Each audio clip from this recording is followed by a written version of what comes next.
اللہ کے بندے ہیں اور بندے کا کام بندگی کرنا ہے. بندگی کے بغیر بندہ پانا پورا نہیں ہو سکتا نا. تو ہمیشہ نماز کی ہم کو پابندی کرنا چاہیے.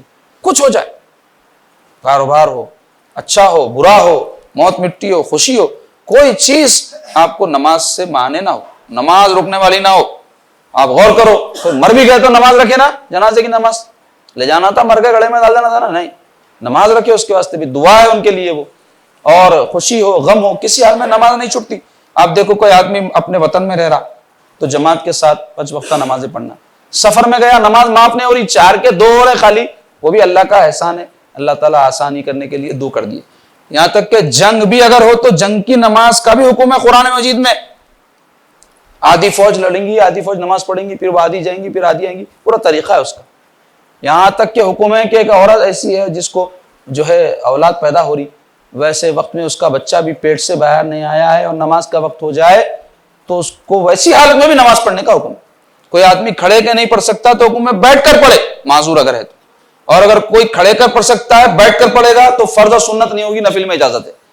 کئی عورتیں ایسی غیر ضروری بیٹھ کے پڑھتے، نماز ہی نہیں ہوتی ان کی. قیام کی قدرت اگر ہو، کھڑے کر پڑھ سکتے ہیں تو بیٹھ کر کوئی نماز پڑھے تو نماز ہوتی نہیں اس کی، مرد ہو کی عورت. تو کھڑے کر اگر کسی وجہ سے نہیں پڑھ سکتے تو حکم ہے بیٹھ کے پڑھے. بیٹھ کر نہیں پڑھ سکتے، لیٹ کر پڑھے. ہر حال میں نماز پڑھنا ہے، آخری سانس تک نماز پڑھنا ہے. اور قیامت کے دن بھی سب سے پہلے جس چیز کی پوچھو گی وہ نماز ہے. اتنی سب باتیں معلوم لوگوں کو، اور اللہ کی طرف سے پکارنے والے کو اللہ نے مقرر کر دیا مؤذن، 5 وقت انہیں پکارتا. آپ سب واقف ہی ہوں گے، کئی اس جرم میں شامل بھی ہوں گے کہ فجر کی نمازوں میں کیا حشر ہو رہا آج ہمارے پاس.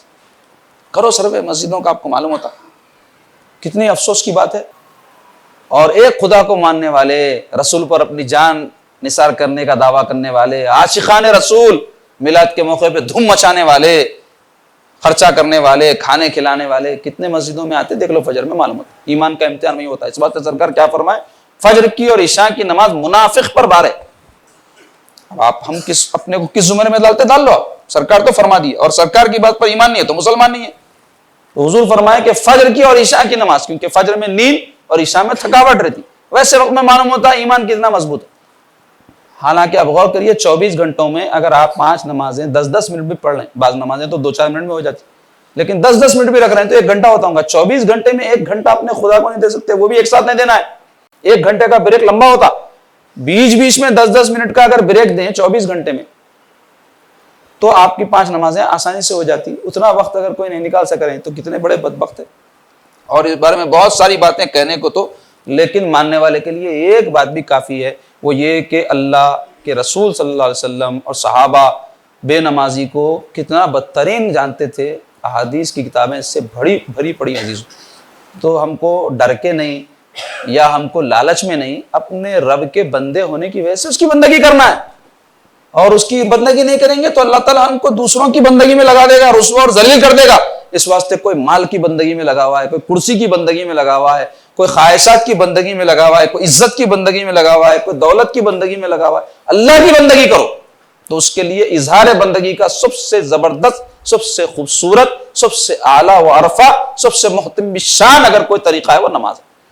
اچھے اور برے ہر وقت میں آقا علیہ الصلوۃ والسلام نماز کی طرف اپنی امت کو حکم فرمائے، رجوع ہو جاؤ. وَاسْتَعِينُوا بِالصَّبْرِ وَالصَّلَاةِ، اللہ سے مدد طلب کرو صبر کے ذریعے اور نماز کے ذریعے. کوئی مصیبت آتی، پیارے آقا علیہ الصلوۃ والسلام نماز کے لیے کھڑے ہوئے.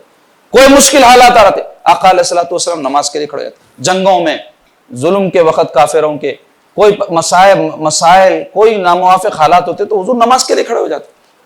پڑھو سیرت کی کتابیں، پڑھو حدیث کی کتابیں، آپ کو پتہ چلے گا. تو عزیزان گرامی، ترک نماز گناہ کبیرہ ہے.